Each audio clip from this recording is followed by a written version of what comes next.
দাজ্জালের নামও মাসিহ, ঈসা আলাইহিস সালাতু ওয়াস সালামের নামও মাসিহ। মাসিহ শব্দের অর্থ বিপদ থেকে উদ্ধারকারী, দুইজনই মাসিহ।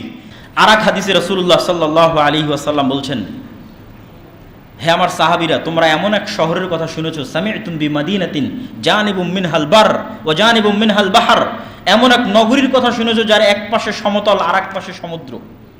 তোমরা চিনো এই নগরী, এই শহর? তো বলে হ্যাঁ চিনি। এইটা কোন নগরী? কিছু আলেম ওলামা বলেছে এটাই কনস্টান্টিনোপল, ইস্তাম্বুল, কেউ বলেছেন এটা ইতালির রাজধানী রোম। তো রাসূল সাল্লাল্লাহু আলাইহি ওয়াসাল্লাম বলছেন, লা তাকুমুস সাআ, ততদিন পর্যন্ত যুদ্ধ হবে না যতদিন না ইসহাক আলাইহিস সালাতু ওয়াস সালামের বংশের ৭০,০০০ মুসলমান এই শহর যুদ্ধ করে বিজয় না করছে। আর সেই যুদ্ধ এমন যুদ্ধ হবে, লা ইয়ারমুনা সাহমান ওয়ালা ইয়ালকুনা সিলাহান, তারা কোনো তরবারিও ব্যবহার করবে না, কোনো তীরও চালাবে না, কোনো গুলিও চালাবে না, কোনো অস্ত্র ব্যবহার করবে না, শুধু মুখ দিয়ে উচ্চারণ করবে লা ইলাহা ইল্লাল্লাহু আল্লাহু আকবার।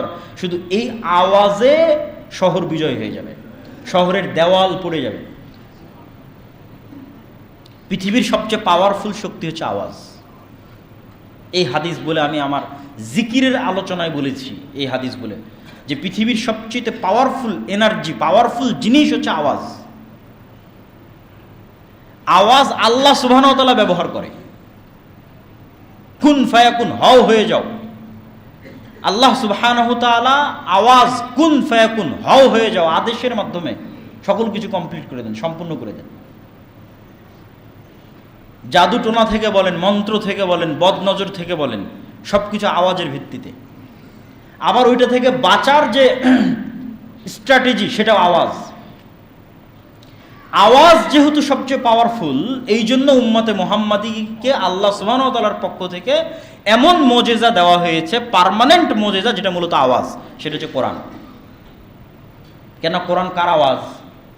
আল্লাহ সুবহানাহু ওয়া তাআলার। এই জন্য এটা উম্মতে মুহাম্মাদীর পার্মানেন্ট মুজিজা, সবচেয়ে পাওয়ারফুল। তো ওইটা নিয়ে আরো জিকিরের কোনো একদিন আলোচনা করলে সেদিন বিস্তারিত আলোচনা করব। তাহলে কোনো অস্ত্র ছাড়া, কোনো কিছু ব্যবহার করা ছাড়া শুধু আওয়াজ উচ্চারণ করে শহর বিজয় হয়ে যাচ্ছে। আর কেউ বলেছেন এই শহর হচ্ছে ইতালির রাজধানী রোম, তথা ওই যে মালহামা সংঘটিত হলো, ওই মালহামার পরে মুসলমানেরা যেমন কনস্টান্টিনোপল বিজয় করবে, বিজয়ের পর এই বিজয়ের ধারা চলতেই থাকবে, চলতে চলতে ইতালির রাজধানী রোম পর্যন্ত এই বিজয় পৌঁছে যাবে। আর এই বর্ণনা লজিক্যাল। কি জন্য লজিক্যাল? যদিও ওই হাদিসটা জয়ীফ, কিন্তু কনটেক্সট বলছে এটা সম্ভব। কেন সম্ভব? খ্রিস্টানেরা তাদের সর্বোচ্চ শক্তির বহিঃপ্রকাশ ঘটিয়ে ফেলেছে 10 লক্ষ সেনাবাহিনী উপস্থিত করে। তাহলে এই যুদ্ধে যখন তাদের পরাজয় হয়ে গেছে, তাদের তো আর কোনো শক্তি নেই, তারা তো আর কোনো বাধাই দাঁড় করাতে পারবে না। কেননা সর্বোচ্চ শক্তির বহিঃপ্রকাশ ঘটিয়েছে 10 লক্ষ সেনাবাহিনী সন্নিবেশিত করে। তাহলে এখন আর সারা বিশ্বে মুসলমানদের বাধা প্রদানকারী আর কোনো শক্তি বাকি নেই। ফলত মুসলমানরা শুধু কনস্টান্টিনোপল বিজয় করবে না, পুরো ইউরোপ বিজয় করবে, মসজিদে আকসা বিজয় করবে, পুরো ভারত বিজয় করবে। এগুলো সব দাজ্জাল আসার পূর্বেই হবে। এই জন্য কেউ কেউ মনে করে যে দাজ্জাল পৃথিবীতে আসার আগে পুরো পৃথিবীর কন্ট্রোল নাকি দাজ্জাল নিজের হাতে নিবে। আমি এই চিন্তা চেতনায় বিশ্বাস করি না।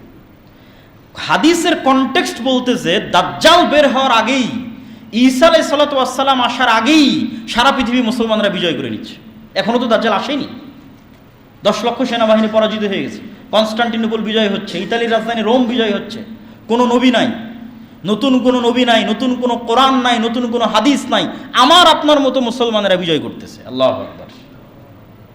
এই যে এই বিজয় নতুন কোনো নবী আছে, নতুন কোনো কোরআন আছে, নতুন কোনো হাদিস আছে? এই কোরআন পড়ে আর এই হাদিস পড়ে আমার এবং আপনার মতো মুসলমানেরা বিজয় করতেছে। তখনও দাজ্জালও আসেনি, ঈসা আলাইহিস সালামও আসেনি। তো মুসলমানদের এই অপ্রতিরোধ্য বিজয় ধারা যখন সারা পৃথিবীতে ছড়িয়ে পড়বে এবং দাজ্জালের যে প্রজেক্টগুলো আছে এগুলো বাস্তবায়ন করার মতো কোনো শক্তি যখন পৃথিবীতে বাকি থাকবে না, তখন মাসীহ হিসেবে দাজ্জালের আগমন হবে। দাজ্জালের নামও মাসীহ, ঈসা আলাইহিস সালাতু ওয়াস সালামের নামও মাসীহ। মাসীহ শব্দের অর্থ বিপদ থেকে উদ্ধারকারী, দুইজনই মাসীহ। একজন সত্য মাসীহ, একজন মিথ্যা মাসীহ। একজন ধোকাওয়ালা মাসীহ আর একজন সত্যিকারের অর্থে মাসীহ। তাহলে দাজ্জাল বিপদ থেকে উদ্ধার করবে কাদেরকে? ও তো মাসিহ, ওকে তো কাউকে না কাউকে বিপদ থেকে উদ্ধার করতে হবে। তো বিপদে না পড়লে উদ্ধার করবে কিভাবে? তথা যত বাতিল শক্তি আছে সকল বাতিল শক্তি বিপদে পড়ে গেছে। ওই যে মুসলমানরা সারা পৃথিবী বিজয় করে নিচ্ছে, তো এখন দাজ্জালকে নিজেকেই বের হতে হবে বিপদ থেকে বাঁচানোর জন্য, ইহুদি এবং খ্রিস্টানদেরকে। এই জন্য সে মাসিহ। আর সত্যিকার অর্থেই দাজ্জাল যখন বের হবে তখন সে ইহুদিদের মাসিহ হিসেবে বের হবে।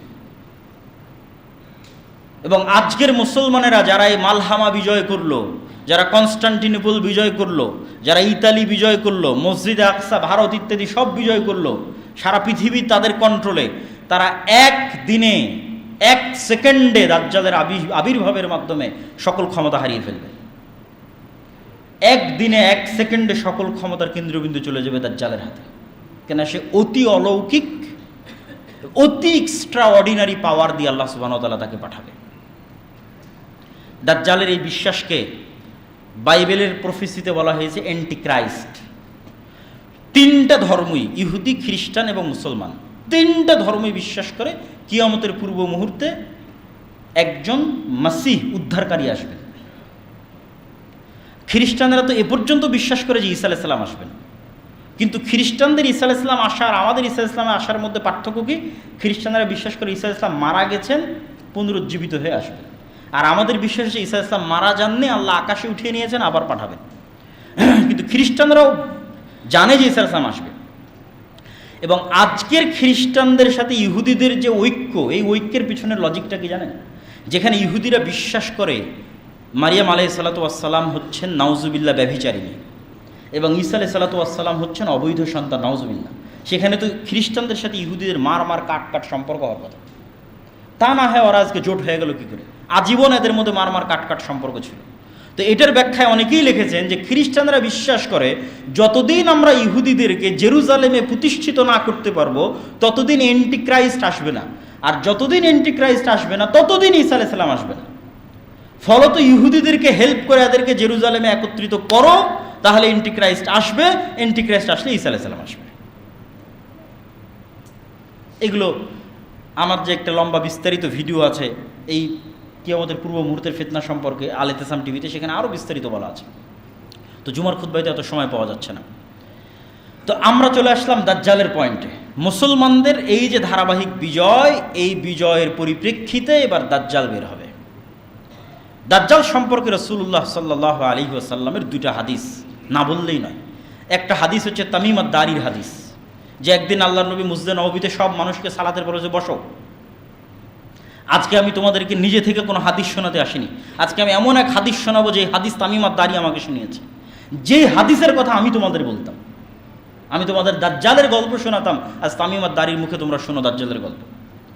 তামিম আদ-দারি আমাকে শোনাচ্ছে। সে তামিম আদ-দারি এসে তাই রজুলান নাসরানিয়ান বায়া ওয়া আসলামা, সে তামিম আদ-দারি এসে আগে আমার হাতে হাত রেখে ইসলাম গ্রহণ করেছে, বায়াত করেছে, তারপরে ঘটনা শুনিয়েছে।